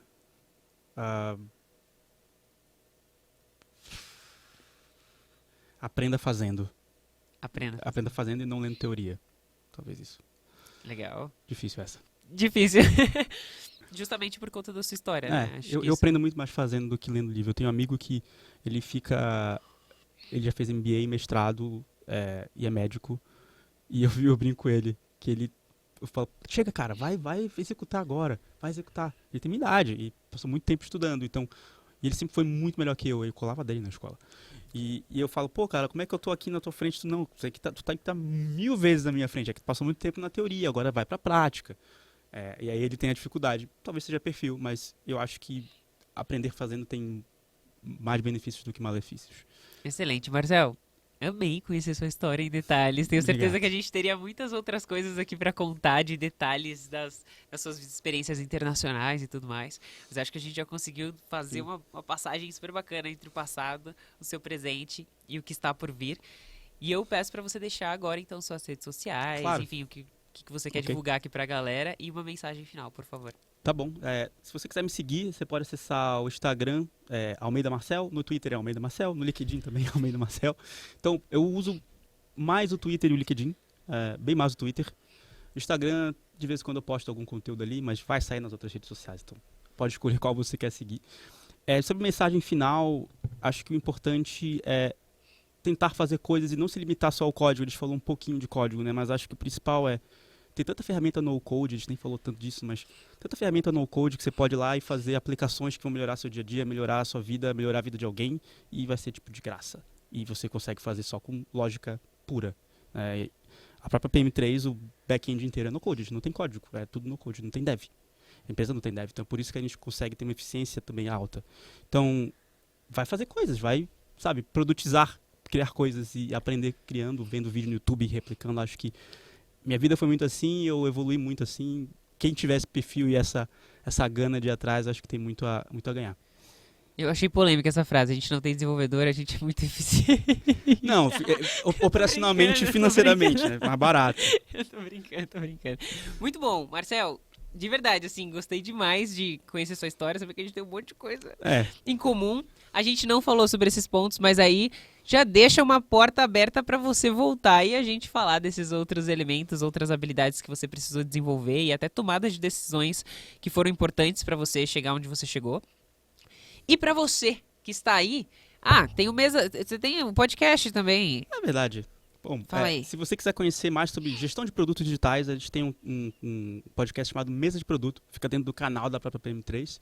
A gente entrevista as pessoas do mercado. É muito parecido com esse papo aqui, só que a gente escolhe um tema sobre gestão de produto. Então, bem específico. Como fazer testes AB, como priorizar, o que é Product Operations, que é uma sub-área. Então, se você quiser aprofundar, pode deixar o link aí também. Excelente. E mesmo as pessoas que não são da área de tecnologia, eu gosto muito de falar isso, que principalmente nos últimos anos, certeza que dos seus alunos você não tem só pessoas de tecnologia. Sim. Muitas pessoas vieram de outras áreas, fizeram transição de carreira de outras áreas completamente distintas para trabalhar com gestão de produto. Mas o que é produto, Thaís? Vocês falaram isso o tempo todo. Produto é o que você utiliza, produto digital. Quando você usa um Spotify é um produto. Se você usa o Google Search é um produto. Se você utiliza o seu celular, seja um iPhone ou seja um Galaxy, seja qualquer coisa, é um produto, né? Então, tudo que você utiliza, tanto que tem um livro que eu gosto muito, já deixo a indicação aqui, que é o Hooked, né? Como que essas empresas conseguem construir aplicações e sistemas e produtos formadores de hábitos. Ou seja, quando a gente levanta pela manhã, certeza que a gente interage com algum produto digital. Quando a gente está lá, quero interagir, quero me entreter, o que você faz? Você fica scrollando infinitamente, não é à toa. Eles foram pensados dessa forma para que você passasse mais tempo ali, para que, enfim. Então, dito isso, não deixe de seguir o Marcel, né? Manda mensagem para ele, diz o que você achou da história dele, o que você aprendeu com tudo que foi compartilhado aqui de erros e acertos. Segue o MesaCast, é MesaCast? Mesa de Produto. Mesa de Produto. Segue lá no YouTube, busca no Spotify.